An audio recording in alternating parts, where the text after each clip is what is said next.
So a report has come out that the Clippers are really looking for Jrue Holiday, and this is one that was tough for me to do in the trade machine because of the salary cap situation for both teams. And so I had to look at some reports on potential three-team deals to make this work. And here's an example before I get into my takeaway on this for both teams, and particularly with the Clippers since they're pursuing Jrue Holiday. And for this one, I mean, I think this would be great for the Celtics. You get cheaper and you get all those picks. It seems like a grand slam home run. For the Clippers, I don't mind it, but I still don't really love it here. For the Hawks, I just think that part makes it unrealistic. Like, why are they giving up picks to get Porzingis right now? Makes no sense. For the Celtics, like I said, you get cheaper and you get solid, reliable role players in Norman Powell, Derek Jones Jr., Terrence Mann, and those picks. It's almost like unrealistic how good of a trade it is. And it's weird because this came from a Hawks website when I was looking around for three-team deals. So it's like, this deal seems super unrealistic because the Hawks wouldn't do it. But I think it would be great for the Celtics. And this one would be okay for the Clippers.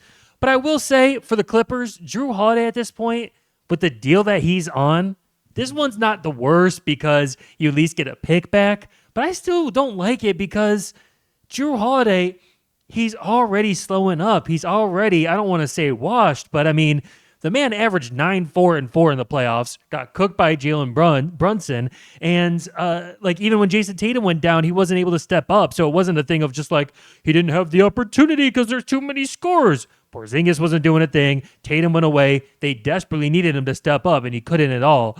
And so you're getting a guy that was never, as a Bucks fan, trust me, I know, was never a playoff riser. He had a couple good playoff moments, but overall, offensively, not a playoff riser at all. And you're honestly just getting a little bit better version of what you already have in Chris Dunn. And he's not 6 times better than Chris Dunn right now, where he's worth getting paid $30 million for 3 more years, where he's going to be 37 by the time the contract's done. It's just not worth that contract for the Clippers to take on. And so for the Clippers, I don't think that they should be pursuing him. I don't think that's the type of guy that makes sense. It seems like a move to do where you're just like, we kind of threw away our future back in the day with the Paul George, Shai Gilgeous trade, so we have to keep going to win now because we need to win with Kawhi. And yes, you should be trying to win and hope that Kawhi is going to be healthy to give you a chance to win. But I think you should be pursuing younger, high-quality players, even potentially stars. Like, I think if they were to make a deal, like I'm just looking through the teams right here, we can make it so all the teams are visible. I'm thinking about, for the Hawks, we'll start there with the Hawks like mock trade that we just saw. If I'm talking to the Hawks, the move I'm trying to make, I'm trying to get Trae Young from them. I think I'm not the biggest Trae Young guy, but I think you could definitely get more out of him in the playoffs than you got out of Harden. And I'm trying to see, like, could we move off of the Harden business and then go get Trae Young? And then if you're going like role player type moves, I think that they would be a good team for a guy like a Cam Johnson. But if you're looking for like a kind of like a third star, I guess, to step up with Kawhi and James Harden, I think you're looking for a guy that you can rely on to bring that scoring punch. Because as long as you guys still have like Chris Dunn there, Zubac is a solid defensive center, and Kawhi Leonard, you're going to be fine defensively for the most part. I think the problem is when Harden just falls asleep and falls apart in the playoffs, you need somebody that can pick up that load.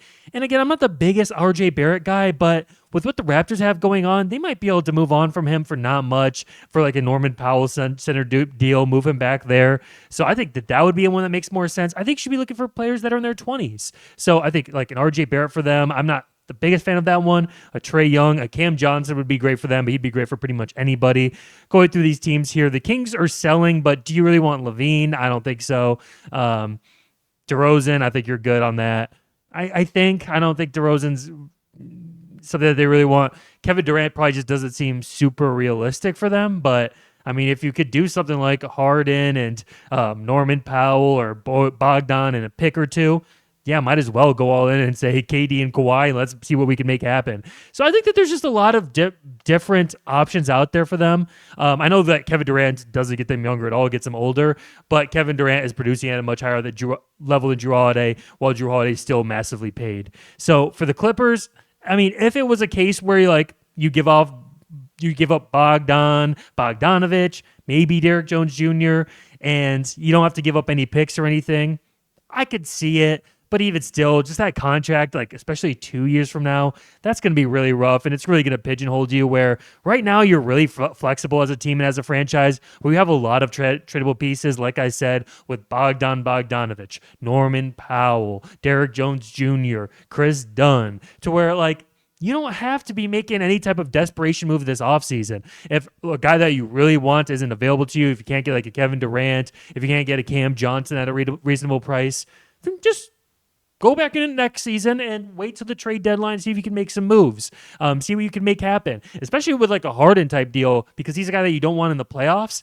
but he's a guy that can help keep you afloat first half of the season. Kawhi might be in and out, keep you at a nice record, and then when it comes time to be closer to the playoffs, then you can help make a move for him, for maybe a higher level player that a team's trying to get rid of. You never know. I see Grizzlies on the screen. You never know. Maybe you'll be able to make a blockbuster. Harden and Derek Jones Jr.